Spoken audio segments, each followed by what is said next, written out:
a lot of people may feel that, I should be happy about this, right? Like I should be excited, and it's such a wonderful place. And why am I feeling anxious, or why am I feeling sad? Recognizing that it is a life change, and with any life change, there are challenges and there are difficulties, and it's natural to feel anxious or sad or whatever it is that people are feeling.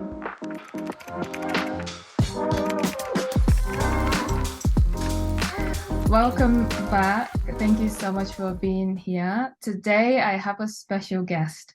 Her name is Diya. She has a master's degree in psychology and diploma in counselling from the Australian Institute of Professional Counsellors. Prior to becoming a therapist, she worked in the corporate world for 10 years.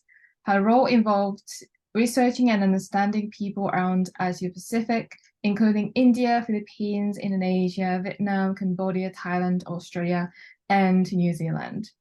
She's a founder of Therapy Garden, where she makes evidence-based counseling more accessible to expats, nomads, and the international community. Welcome, Diya. I'm so happy to have you here. So nice to be here, Yoshi. Thanks for having me. My pleasure. I really want to start this podcast with, what exactly is therapy or counseling? And I had therapy sessions myself for over a year, and you are a therapist, so I think we both know what therapy counseling are. But for just the people who are not really familiar with therapy or counseling, what do you think is counseling or therapy? Or are they the same thing? Are they not? Yeah, I think that's a great question. And I think there are a lot of there are a lot of misconceptions about it. So I'm glad that you asked that question. So essentially, therapy. So it's called psychotherapy and counseling. These two words are sort of used interchangeably.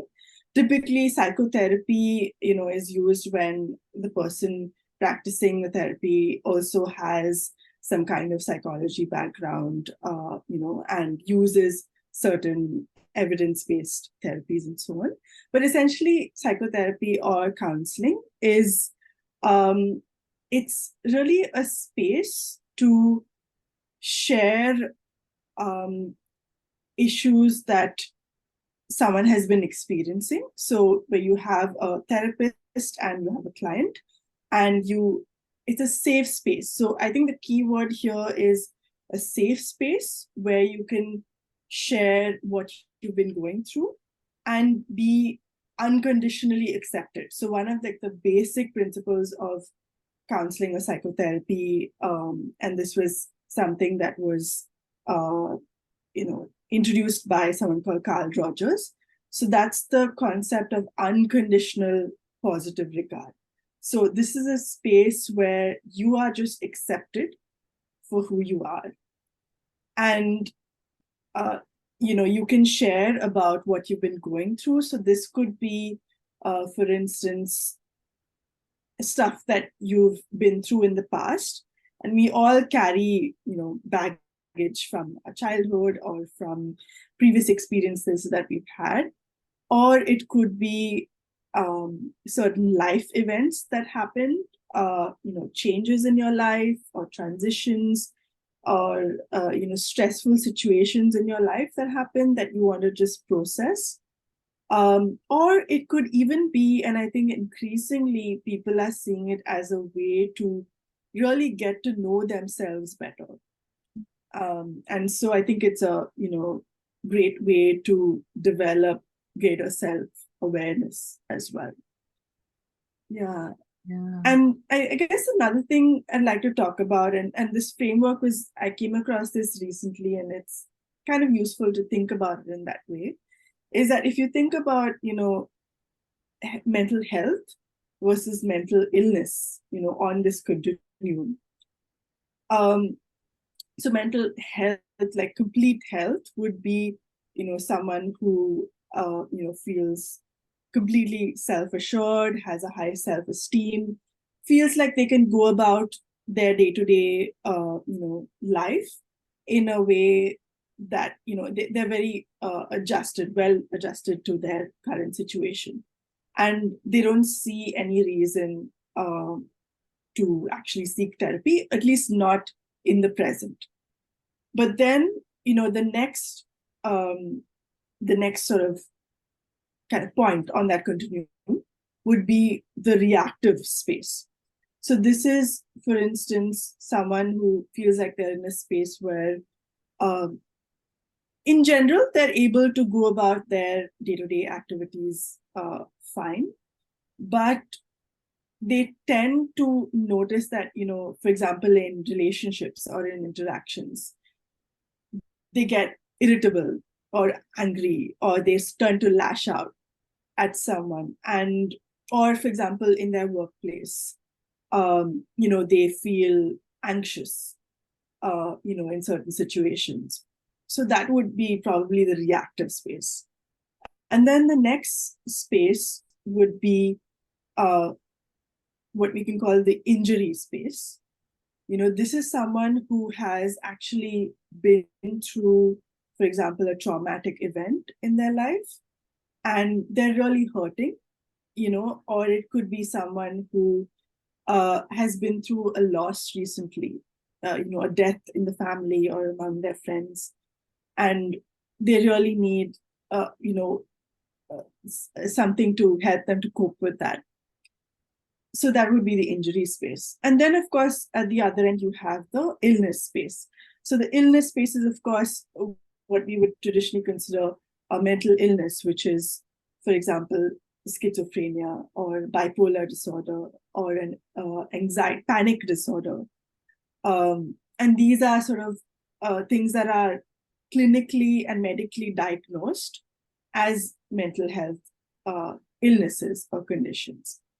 So I guess, thinking about it in that spectrum is sometimes a helpful way to look at it. And I would say a mental health therapist or a counselor usually operates in the space of, between health and injury, more or less, in that space. When you get into the, between injury and illness, you usually need medical intervention. So you probably need the help of a psychiatrist as well, who has a medically certified qualifications as well. Yeah, I love that. Thank you so much for sharing that. From healthy, reactive injury into illness, which, yeah, I've never actually heard of before. And it really allows us to have awareness about ourselves, like where we are and what kind of help that we need to get. And as you mentioned, from healthy to injury, and if we are between, any three of them, then we can reach out to a therapist. And if it's an illness, if I'm diagnosed as whatever that mental illness, then I need to go to a professional. And that makes total sense. And also I love that you mentioned about therapy being a safe space and unconditionally accepted.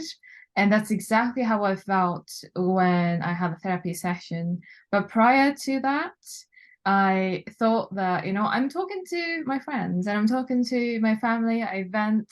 So like, it's kind of like a therapy, but I think you really made it clear that therapy is different, because when I'm talking to my friends or family, I have worries about like what they think of me, their judgments. And it can be a safe space, but not necessarily, because whatever I say or do can affect how they feel.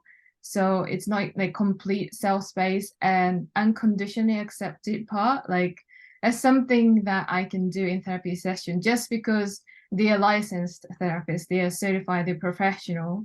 So I know that whatever I share is confidential and they're not going to share with anyone. And I don't have to worry about what they think of me, because they are in this therapy session professionally helping me. So I think having a therapy session really made me understand that, yes, it is completely different. And I really needed the therapy session, counseling session with a professional. So yeah, I love everything that you just mentioned. And hopefully it really helps people to have more clear idea of what therapy is, counseling is, and also where they're at.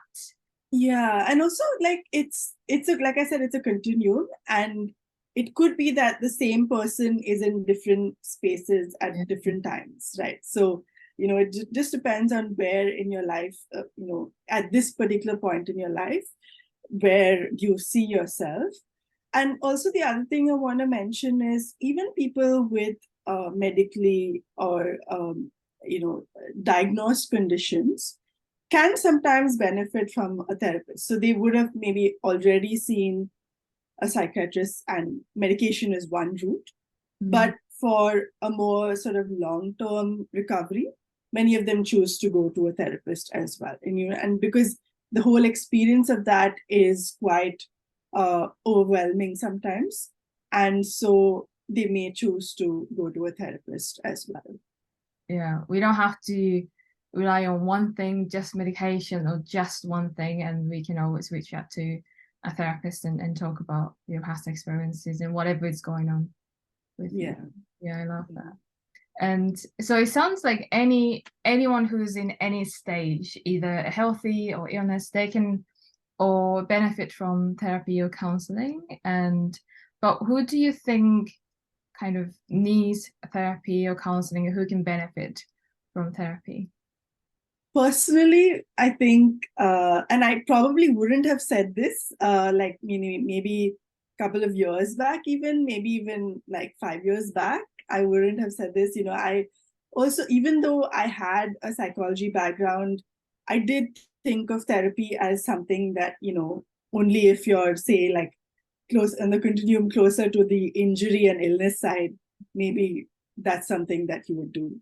Right. But having experienced therapy myself, having gone through the journey of, with therapy, I can say with more confidence now that it's something that anyone can really benefit from, because that kind of self-awareness is quite empowering. And that's something that I felt as well. Knowing like what, for example, what triggers you, what are some of the things that you tend to be reactive to, noticing some of your reactions, that can be extremely empowering in your work life, in your relationships, um, yeah, in all aspects of your life. Yeah, I absolutely agree with you. Yeah, definitely. And I thought that I was mentally healthy, and I still wanted to reach out to a therapist because, I was having a hard time. That was kind of a temporary thing that I thought. I don't think I was mentally ill, but I saw a lot of people, especially from the US, they were talking about, going to see a therapy as kind of maintenance and checking in with themselves rather than kind of curing any kind of disease that they have because they don't have it. But therapy is always beneficial for them. And I was like, oh, that sounds like a good idea. I want to maintain my health, my mental health. So if that's helpful, then why don't I reach out to them? But growing up in Japan, I had this misconception about therapy where it's almost like I had to be mentally ill in order for me to talk to them. And I think a lot of people still in Japan, especially, they have that concept of like, if you go see a therapist, like, there's something really wrong with you. And I used to believe in that. So yeah, what's your thoughts on that, about like people's mindset about therapy? Yeah, I think we definitely, there's a lot of work to do in that space to create awareness, especially in Asia. I feel, I'm from India, and many of the same attitudes exist, although it's changing, like in the cities, and as people get more aware of the benefits of therapy. So I think that that's definitely a process, and sometimes you kind of almost have to experience it to realize how it helps. But also the other thing I would say is that people are looking for value, right? When they access any service, and ultimately people are paying money to access the service. And so I think it's very important for the therapist to actually deliver an experience that makes people, that actually adds value to people's lives. It's not just about a space to share. Of course, the space to share in itself is a great thing. The space to share, and that safe space, and have someone listen to you in itself is a lot of value. But I feel that it needs to go beyond that and actually help people to change their lives, in a way that is actually beneficial for them. And I think fortunately or unfortunately, there are or people, even people, friends of mine and people I've met, have had experiences where they feel like, I just spent a bomb on therapy and I don't really know like how it helped me.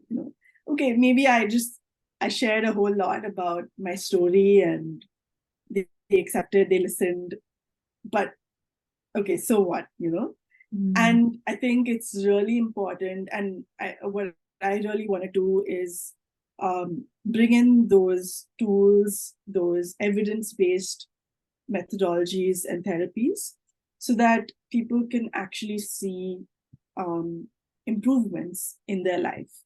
Yes, that's so important. And I felt like you read my mind about, having therapy sessions. And sometimes, well, I've done for over a year, so it was definitely beneficial for me. But the first few months or so, I was like, what exactly am I doing? Like, I'm just talking about everything, what's happening in my life, and she's just listening. And I don't know how it's helpful to me. But then she started giving me some like self-care guidance or tips and tools that I can actually apply into my life. And that was really helpful. And as you mentioned about, just talking about what's going on in your life. And we often don't really have time to reflect what's going on in our lives. And a therapy session was, when I have an appointment with myself, it's easier for me to just skip. But I have a therapy session where I actually pay and someone else is involved, I have to be there, right? So it was really good way for me to commit to myself that this is a time for me. This is time to, understand myself, love myself, to be heard. So it was definitely beneficial for me. Yeah, I'm really glad to hear that. And I've definitely heard like mixed reaction. And saying this honestly, even though like I am a therapist, but I've definitely heard mixed reactions about people's experiences in therapy. And I think there are also a range of different types of therapists with different kinds of backgrounds and so on. But I think what I really want to do in my practice is to, like I said, make sure that people get value and um, uh, make sure that there's some accountability from both sides in the process. And I think it's also, really up to the client as well, the person who comes in for therapy, because ultimately the whole process is led by them. They need to take initiative and follow through with the things that, we talk about. So, yeah. Yeah, that's so true. And regarding what you mentioned about like evidence-based, I think that's what you do beautifully in Therapy Garden. And I'm really curious, what inspired you to start Therapy Garden, and also like what kind of people reach out to you through Therapy Garden? Yeah, so actually, it all kind of started during the pandemic. So my, like you shared in the intro, so essentially over the last 10 years or so, I was working in the corporate world. And I actually moved to Japan in my, corporate job as well. So there was this strange situation where, of course, I was extremely, and I feel extremely lucky to have had the opportunity to move to Japan. But it, the timing of it was strange because like you had the pandemic happening, and then I was sort of just moving into this new city. It was the first time I was living in a different country. and I was sort of here on my own. And there was, of course, everyone experienced the feeling of isolation, of being sort of cooped up at home during the pandemic. And it was especially intense for me, because I felt that I was just settling into this new country, and um, and having to deal with the stresses of work as well, but also really being cooped up in this apartment. And there was something about you know being specifically in Tokyo that was isolating. So I think I was used to, in India, we just, call a friend, and then you can just meet anytime, And I think it's also, it's about how large the city is in Tokyo. So by the time you make plans with anyone, you have to like plan like months or weeks in advance to meet anyone, right? And also that there was a pandemic and all of that was happening. So that was the time when I felt that I did need to talk to someone, because I was feeling extremely anxious, um, you know, had sleepless nights, had moments where, I really felt like, the walls were closing in on me. I did have panic in some situations. So I did feel like, it would be helpful to talk to someone. And that's when my own journey with the therapy started. So I did reach out to people that I knew who were therapists.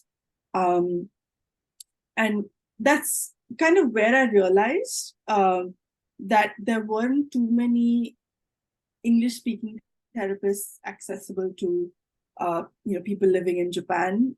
And that's when I realized, this could be a space where, because I knew that, I was not alone in experiencing things like this. One was, of course, the pandemic, and everyone in some way or the other experienced that sense of isolation and, anxiety and so on. But also, specifically as a foreigner in this new country, I knew I was not alone in experiencing the things that I was going through. And I knew that there were many others who also felt alone or anxious or low.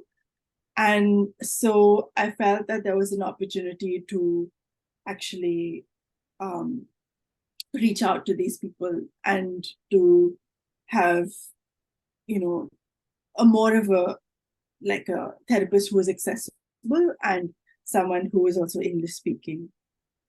So that's really how the idea of Therapy Garden started.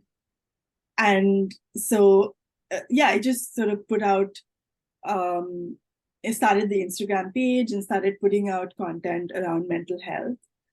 And when I started doing that, I realized that there were a lot of people who resonated with the idea, so people who were, and I started getting messages from people who were international students, for example, in a new country, or other expats like myself in the workplace, people who were spouses of expats as well, who had just moved into a new country. So that's kind of where I realized that there is a space for this kind of idea as well. I love that. Yeah. You created a space for people to open up about what they're actually going through, because yeah, like you mentioned, it can be hard to be in a different country suddenly, especially as expats or spouses of expats or international students. Even though when they decided to come to Japan, they probably hopefully chose to come to Japan, they were excited, hopefully. But there are a lot of cultural differences and different mindset, different kind of communication, language barrier. Like there's so many things that they need to deal with. And I'm talking from my own experience living in Spain and living in different countries. And even though I had a good time, there was a difference that I had to learn, that I had to overcome. So I love that you're creating a space for people to just like, hey, it is kind of hard, it is something that I'm going through here. And you are giving them the tips and tools where they can be used to, in your case, reducing anxiety and dealing with panics, and kind of also normalizing that as well, in a way that it's okay if you feel anxious. It's not something that, especially in Japan, the shame culture is huge, and it's okay if you have panic attacks, it's okay if you have anxiety, because we are human beings. And yeah, you're creating a safe space online where people can just be open about what they're going through. So yeah, it's really beautiful. Yeah, I love what you said there, because like you said, it is a choice that people are making to move to another country. It's a conscious choice. So usually in most cases, or at least in the community that we're talking about, people are making the choice to move. And so, like you said, a lot of people may feel that I should be happy about this, right? Like I should be excited, and it's such a wonderful place. And why am I feeling anxious, or why am I feeling sad? But yeah, exactly like you said, like just normalizing that and recognizing that it is a life change, and with any life change, there are there are challenges and there are difficulties, and it's natural to feel uh, you know, anxious or sad or whatever it is that people are feeling. Yeah, exactly. And I think that's where kind of therapy and counseling comes in, where, if you're having a hard time, why don't we just get help? And, just because you started talking to a therapist, that's not like forever thing that you have to talk to a therapist forever every single week. If you're having a hard time, acknowledge that yourself, and then, just try for 3 months, 6 months, a year, and see how you feel. And I think just being open to try things out and get help is, yeah, I think you are normalizing that in a beautiful way. And it's really a form of, I think, the best form of self-love. And just getting help can be kind of intimidating sometimes. It was for me. um but it is for yourself and for your friends and family also, because when you are mentally healthy, and then the energy that you're giving out to other people are different, it's more positive. Yeah, so it is for sure, it is intimidating to reach out sometimes for help. But I'm really encouraged by the fact that it's becoming now more acceptable and mainstream. You find mental health being talked about in pop culture, and pretty much every movie I watch these days has some mention of mental health, or has a mention of going to a therapist, and a lot more people in the spotlight and celebrities are also talking about it. So yeah, I'm really hopeful about the future of this space as well. I want to go into your stories. And you are now a therapist, and I know a lot of people who are actually interested in therapy, and also like becoming a therapist or becoming life coaches or counselors and stuff like that. So I'm really curious, like, did you know you wanted to become a therapist, or you wanted to study psychology, or yeah, what was your dream when you were a kid? If you can tell me about, who you was growing up in India, that would be great. Yeah, so yeah, thinking about this, and I think I was definitely really influenced by my parents. So my mom was a nutritionist. She was a diet counselor, and I'd seen how with her work, how she created it. She uh, you know left an impact on people's lives, and how she created or brought about joy in people's lives. And it was essentially, it's another helping profession, right? So I could see, the kind of impact that she created on people's lives, and that idea of helping people essentially really appealed to me. And with my dad, he was essentially in sales and business development, so he did a lot of traveling as a part of his work. So I would see him, come back with his business suit and his suitcase and stuff like that. And as a child, like you notice all these things, and you're like, maybe when I grow up, I do want to travel as a part of my work. And yeah, he would come to different countries around Asia Pacific, and actually he worked for a Japanese company for most of his life. So that was my first association with Japan. So he would come back home from his business trips and bring back mochi. And, that was my first association with Japan. But never in my wildest dreams did I imagine that I would actually live here one day. But when the opportunity presented itself, it seemed quite magical, actually.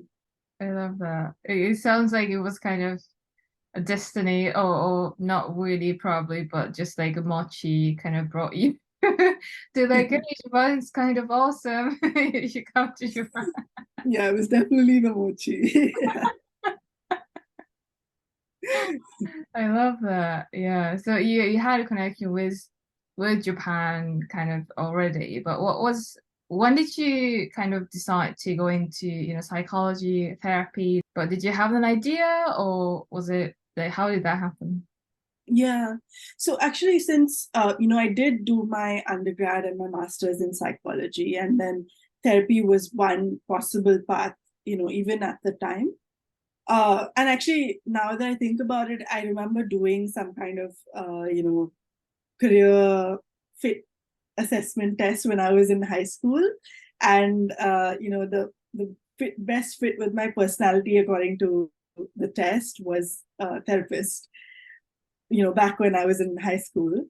But after, my education and stuff, I I felt like at that time I wasn't in the right space mentally to be a therapist, or I didn't feel like I felt like maybe I wouldn't be able to handle the emotional stress of being a therapist, because it is a quite a challenging job, right? Like you listening to people's problems all day. So I didn't really feel like I could handle that at that point. But then as I worked in a corporate job and so on, um, I noticed that there are other kinds of stressors in the corporate job as well. And I think being in a corporate job also made me quite resilient to different kinds of stress. And then, combined with uh, everything that I mentioned about in the pandemic and so on, really reflecting on what I wanted to do in life. So this idea of helping people really appealed to me, and the fact that I had that background already. Um, and it felt like the right time where I was, in a space where I was okay with the emotional stress angle of it, part of the job. And I wanted to be sure that I was okay with it. So I did volunteer work in, on an international lifeline. And that gave me a chance to actually firsthand get a sense of whether I would be okay with that kind of work or not. And I did enjoy it, and I felt that it was really meaningful. So that's kind of how it came about. Wow, that's beautiful. And I'm so amazed how accurate your testing thing that you did in high school was. That's kind of amazing. And yeah, and I'm glad that it happened the way that it did, because I felt like my journey would have been quite different if I had, started out thinking that I wanted to be a therapist. of course, I mean, I wouldn't say it would be better or worse, but it would be different. And so now I'm really happy that I have this opportunity to live in Japan and also be a therapist. So yeah, I feel like everything is happening at the right time. Yeah, that's beautiful. And I love that your intention of, how can I help people? And I can see that your intention's pure, and that's I see that that's how like you I mean it's definitely your effort and something that you did for yourself, but how you're manifesting into like living in Japan and becoming a therapist, which is what you want it to be and how you wanted to help other people. So yeah, that's just really beautiful. You mentioned about, people in workplace were kind of, stressed, and you had anxiety working in a corporate world. And then, plus pandemic, that kind of added to your anxiety. And it was really interesting for me to hear that it had kind of positive side as well that made you kind of resilient to stress or, the hard things that you had to deal with.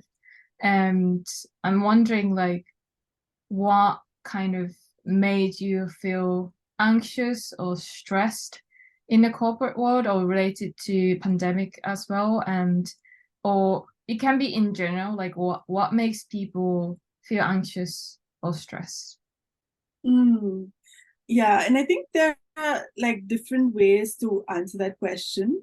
But I think one way that sort of really resonates with me and something that uh, you know isn't talked about a lot is okay. So first, before I get into that, like just want to clarify that we're talking about stress and not trauma, right? So trauma is a whole other thing where you experience a life-threatening situation and or potentially life-threatening situation, and that's a whole other area.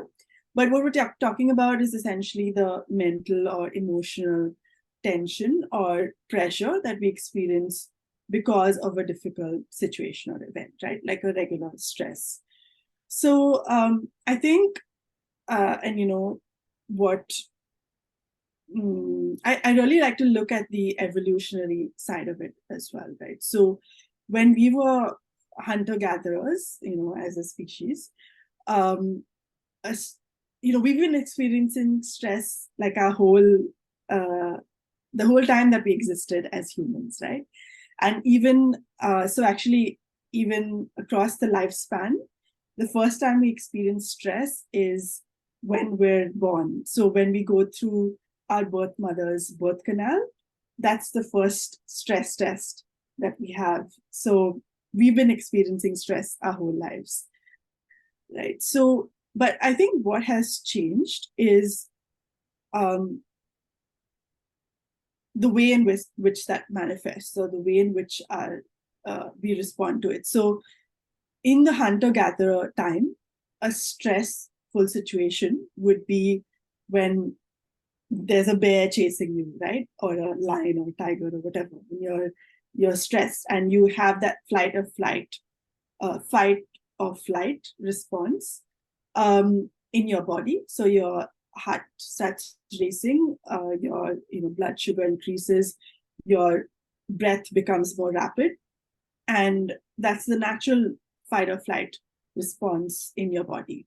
So that really prepares you to sort of run away from the bear or the lion or whatever it is, right? So um, uh, that's our sort of traditional fight or flight response.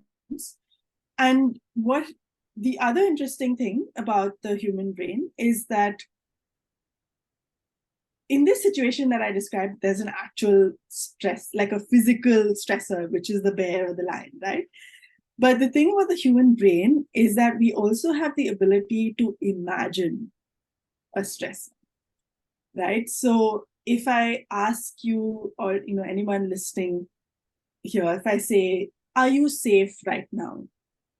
You think, okay, yeah, I am safe. I'm right now. I'm listening to a podcast, or I'm sitting at home, or whatever. Yeah, I am safe.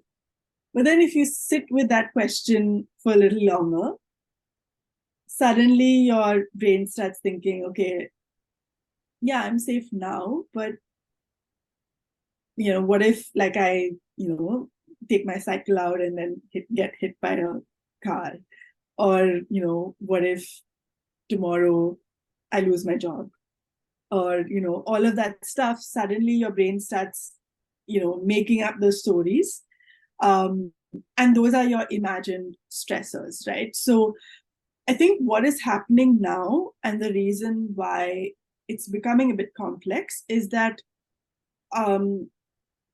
our imagined stressors, and as we move into the virtual world and our world becomes more and more virtual, our imagined stressors start feeling very real to us, right?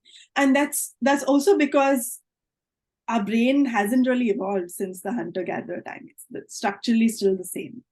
So, for example, when we're on Instagram, and then we don't get a certain amount of likes, a certain number of likes on the post or whatever, or threads maybe, since that may be more relatable nowadays. But if we don't get a certain amount of likes on the post, then actually what our brain does then is it starts thinking, okay, no one really likes me, and so that therefore I'm not accepted in my community.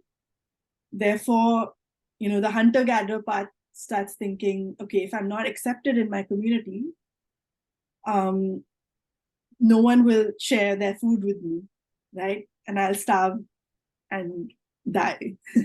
Right? So that's really what the primitive part of our brain tells us. And of course, we're not consciously aware of that usually, but that is the feeling that we get, that we're somehow in danger.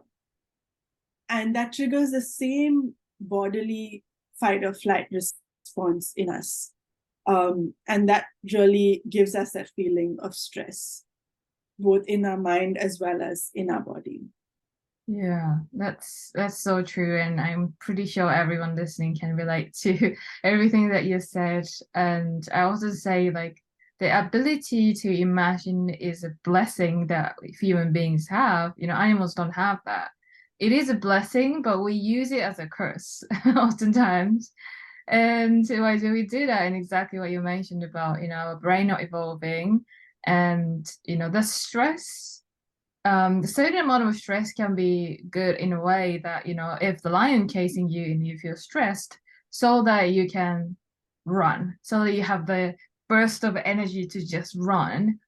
But if we have, if you use our imagination to imagine about the worst case scenario all the time, like, oh, this deadline, I'm gonna get fired, I'm gonna go through a break, or whatever it is that's going on all the time, then that stress gets just too much, and that can cause into mental illness, or can sometimes like a physical pain, right? Like it manifests into something that we don't want to have.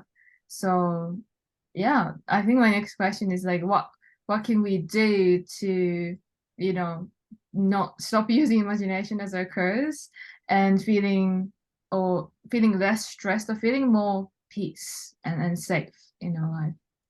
Yeah. And yeah, I think there is a very simple, I wouldn't say it's easy, but it's definitely a simple tool that we can use.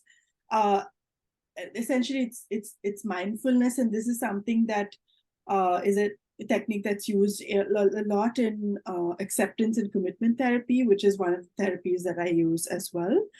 Um, and mindfulness, like, again, with a lot of people think of mindfulness as, okay, maybe you have to go to some meditation retreat and meditate for 5 hours. Like, it's definitely not that kind of thing.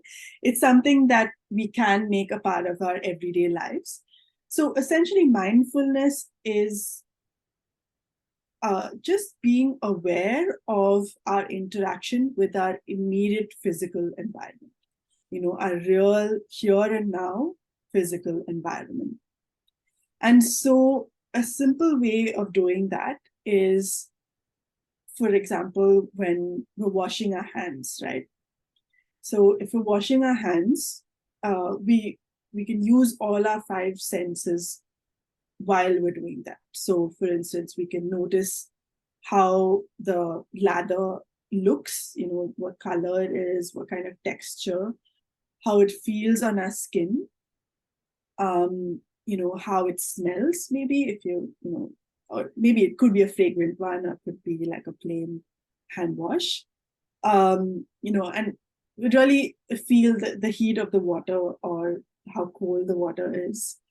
And in doing that, we actually bring our awareness back to the present moment, right? And we and bring our awareness, not just awareness in our mind, but also our awareness in our body, because the mind and the body are so connected. And in fact, increasingly, psychologists are recognizing the role of the body as well in mental health, right? So in doing that, we just become aware of the present moment. We get the feeling that right now, in this moment, we are safe, right? And so that is something that people can do. And of course, I use the example of washing hands, but it could also be mindful eating, for example. And with eating, you can even experience the taste and the flavors and that sense as well. Yeah, I love that, bringing back to yourself to the present moment.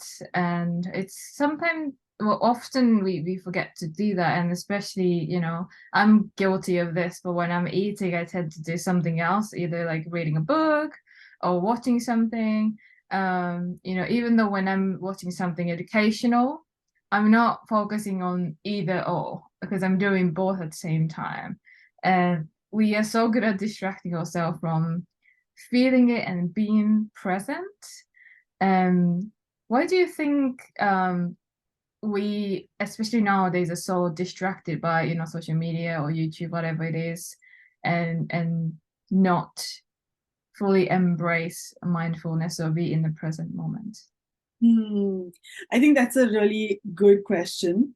So I think distracting ourselves is actually one way in which we try to push aside some of the negative feelings that we're experiencing.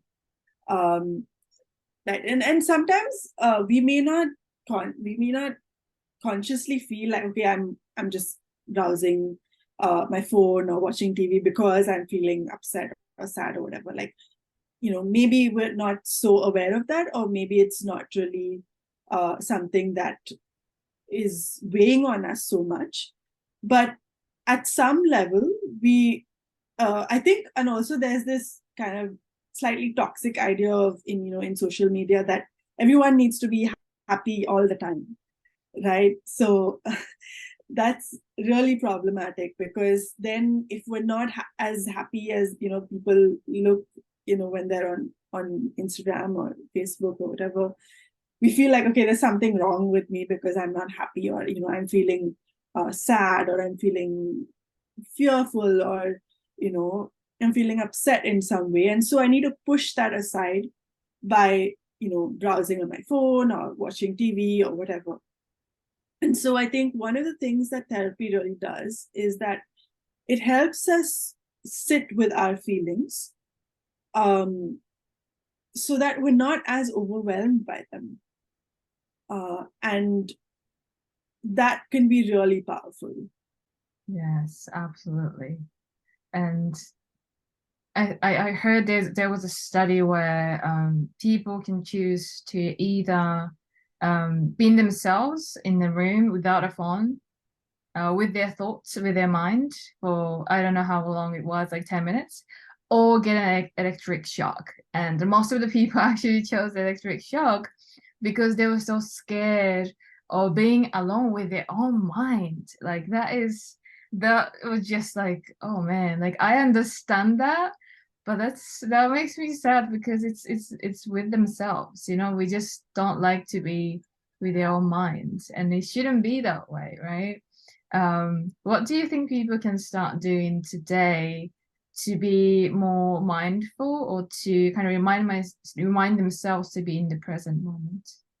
Yeah, I think actually it's a lot about practice, right? So, like even the mindfulness exercise that I was talking about, of course, if you do it once and even in doing it once, you notice the change. So I remember when I was in the peak of my anxiety as well, just washing my hands and doing this mindfulness exercise, even in that moment, I felt so much better.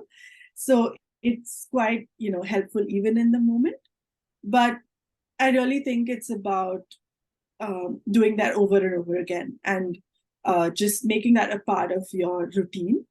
Yeah, in doing that, it becomes a habit, right? And then you're just, it becomes something that you do regularly. So, Yeah, yeah, I love that. Trying just one thing, that's washing your hands. Or I was even like brushing my teeth without yeah, doing something else, with something yeah, multiple times every single day, and it takes, like a minute. yeah, And even that, just like smelling the mint of it yeah, and just feeling the teeth, getting clean up.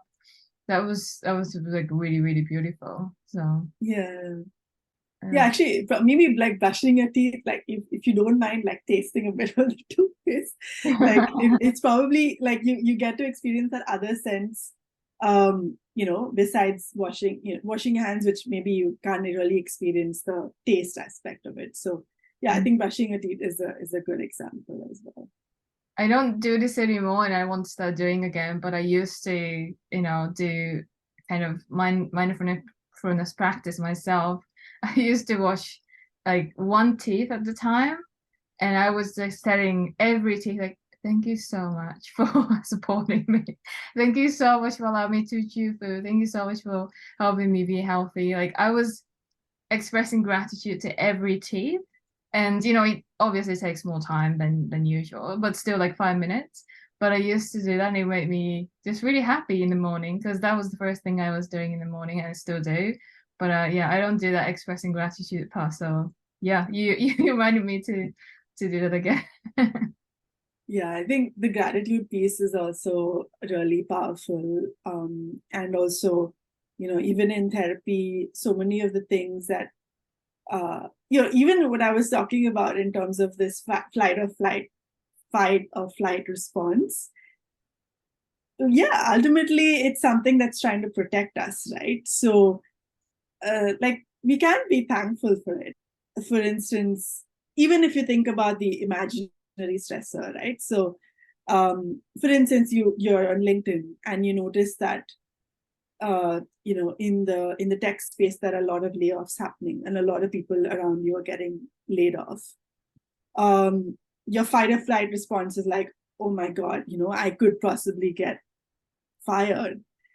And of course, the sort of unhelpful part of that is if you're obsessed with getting fired and then you're constantly stressed about that. But the helpful part of that is, okay, so if it's a reality that I may get fired, what are the things that I can do proactively to actually protect myself? And so in that sense, we have a lot to thank the fight or flight system for as well. It doesn't sound positive to feel stressed, but it's also a positive reminder to us that we can choose to take action to make ourselves feel better. And, we always have a choice. We always have a choice to, find a new job or working on your skills so that you're not going to get fired because the company needs you. And we tend to focus on something that we can't control, which, what company does, what your boss does, either to fire you or not fire you. And then that makes us feel like lack of control. And when we focus on that, we just feel stuck. But when we, like you said, when we focus on, okay, what can we do now? What can I do to make things better or not to happen or to happen? Then, yeah, like you said, we can find a new job or working on the skills. So it's really Yeah. on us. Mm, for sure. Mhm.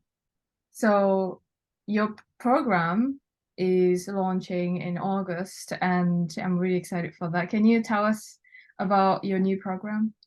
Yeah, so I'm officially accepting clients from August 1st onwards.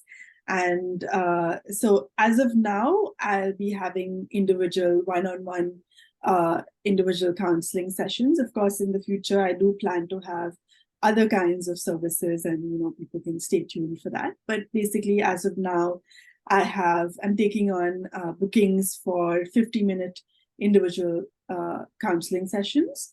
The first session, of course, will be free. So the idea is, because I do believe that ultimately therapy is about is effective when you have a good rapport with the therapist, right? And then there's some therapists that work for you and some that don't. So in the first session, the first 15 minutes, we get a chance to just get introduced to each other and understand what exactly you'd like to work on and see if we're a good fit for each other.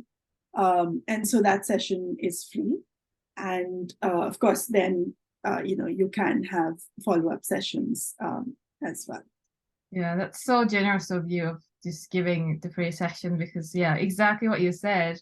I tried with not so many but multiple therapists, and I had to pay a lot of money, to be honest, to have one session with them to just for me to know that I didn't like it, And yeah, it's just really amazing that you're giving it for free. And can people do online sessions, in-person sessions? How does that work?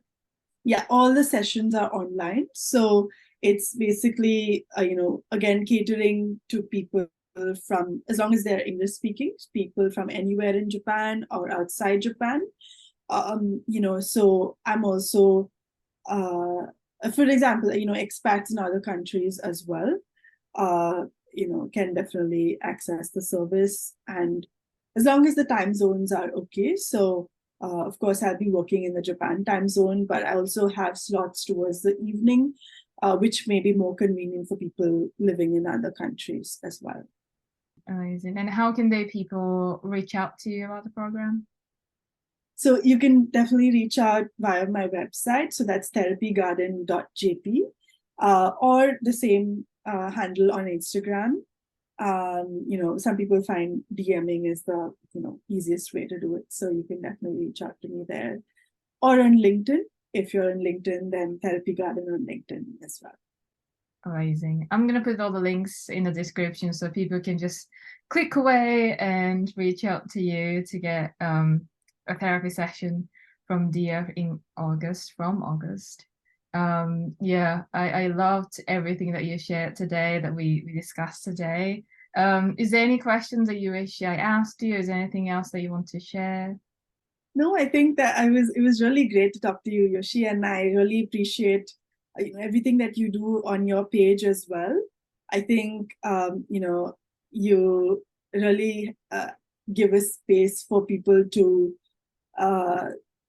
share about their life experiences, and this is the kind of thing that anyone can benefit from, right? So it's about sharing that wisdom and stuff like that, which anyone can really benefit from, regardless of what they're going through in their lives. So I really appreciate that. Thank you so much for saying that. Yeah, that makes me really happy to hear that. Yeah, so I just want to mention that you gave us the really beautiful path of being healthy, reactive, injury, and mentally sick, mental illness. And I just want to say that in any stage you're at, either mentally healthy or you think you're in injury where you're struggling, there's nothing wrong with you. And we all are human beings who need help in certain ways, either in therapy or I don't grow vegetables at my place, so I need help from farmers to get food, and I'm getting help in that way too.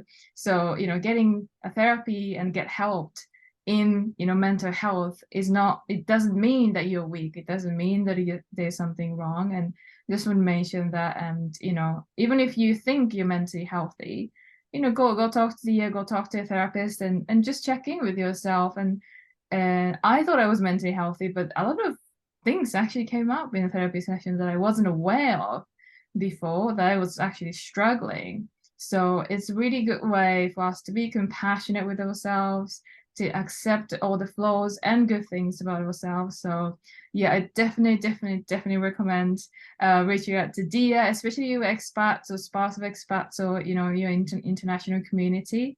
Definitely reach out to Diya, and I really love to do another session with you. I have more questions that I wanted to ask you. So I'm really excited for your new program, and I love how you're helping people as well. So thank you so much for being you and all your work. Thanks, Yoshi. And yeah, I would love to do another session as well. And I think in this space, there is just so much to talk about, and so much to discuss in terms of these kind of issues. And so I love to have another session as well.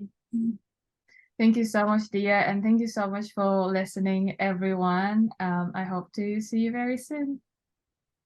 Thank you.